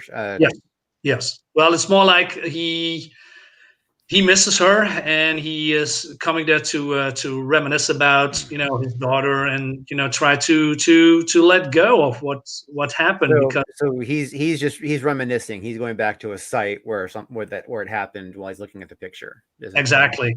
And then we see here he's just looking around, maybe hoping to find some clues, because he thinks, what, the cops cannot help me. I'm going to do the digging. I'm not satisfied how it's going. He's still going to search him. And then Beck and Hans coming here, to assist him is not really the right word. It's more like, be there for him with his anger and his frustration, and also his sorrow for his kid. And then, they be more like an emotional anchor to him.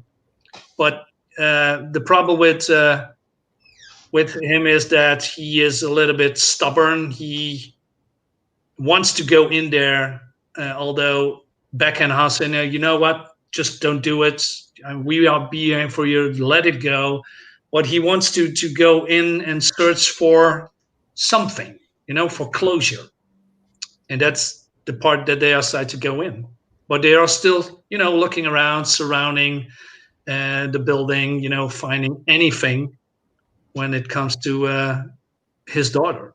Yeah, I noticed that now this little guy here. Is this Hans still? The blonde one is Hans. Yes.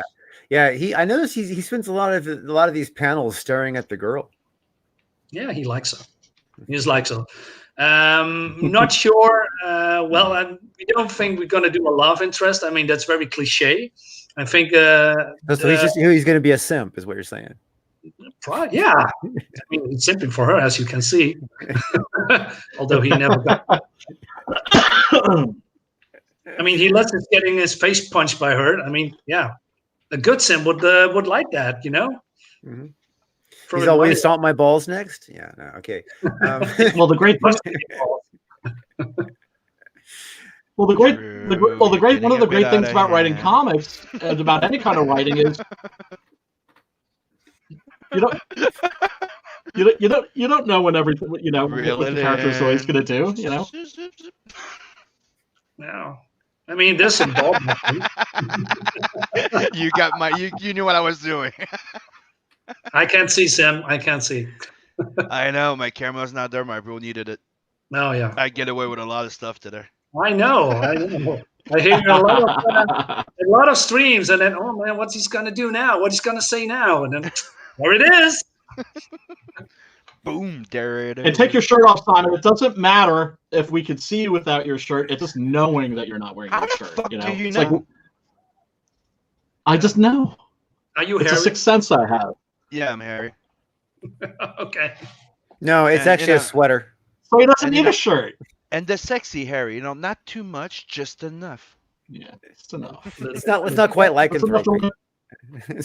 Yeah, but it's just enough to let the ladies know they're with a real man. And I'm born with a natural Superman logo on my chest. Go figure. Oh wow. Super simp. Yeah. I was a simp. I don't know. That's why my nickname's Super Dad. Yeah. And we could add a little P behind that. There is a P. His last name starts with a P, so there's Yeah. there. My name is Simon Potier. Yeah. No. So Oh yeah, absolutely Sim, true. Go ahead and have your fun. Hey, sim for Becca, Sim. Yeah, sim for bacon. I sim Yep. for the bacon. I sim for the bacon all the time. There's a lot of Sim- bacon. Sim yeah. for CG. Yeah. oh man, bacon. Yeah, man. I love bacon. Yeah, me too. Love it. With a big burger And you on know, it. it's simp with a capital P. I just recently bought an egg poacher that you can use in the microwave from Amazon. Like that one, Brian. I wonder there's got to be some kind of like bacon cooker for the microwave also. Bacon cooker. I know a rice cooker, but I never heard of a bacon cooker. You know, for the microwave, you know what I mean? Something instead of Oh, frying like- it regular, you know, like cooking it in the microwave. There's got to be a technique for bacon. Yeah, there is. It's quite fucking simple. You put two layers of Simple. towels. You making fun of your name? Sorry. Go Yeah, ahead. dude, I'm using it. What? Go Dude, ahead. It's I'm called listening. branding. You're just jealous because me, it's natural. I don't have to change my name. That's so smart. Yeah, you're right. I'm jealous of that. That's smart. Yeah, he's gonna rebrand the word simp. It's gonna be It's his. getting real in here Simply tonight, folks. fantastic. It's getting real. Simply irresistible. There you go. Simplify, motherfucker. Yeah. What else? What else? Come on. All right, now we since we have like completely digressed off the cliff, let's go ahead and wrap up the show. We just hit 2 hours. As we have a tendency to do. No, yeah, I need to sleep too. It's 3 past midnight. I'm beat, man. Yeah, I can imagine, man.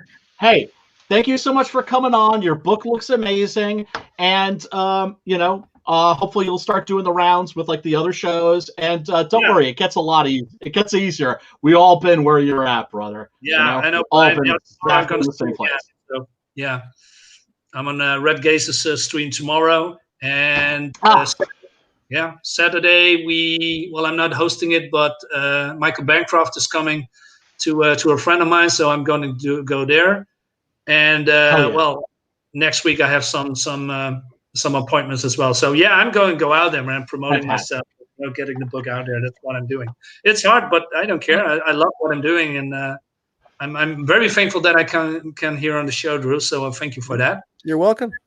Yeah, and you, Sim and Brian, also thanks for welcoming me here. It's I had a lot of fun, so I appreciate that. And also, you got it, man. You got it. We definitely it's nice to get to know you, not just on Twitter. Yeah, I mean that's a Yeah. great thing, and we totally appreciate you, man. So don't it's this is welcome to the freaking brotherhood. Basically, I have to admit, I was Yeah. not expecting you were going to be a brother of the accent, but hey. accents. Accents, yeah. accents. You guys have accents? Yeah, we do. You don't Yeah. notice? Like, Come on. like all of you Americans, if you just switch from city to city. All of us Americans, God, you're just so like bigoted. Fix them. That's why you like me. All right, on that note, we're ending the broadcast. Bye, everybody. Later.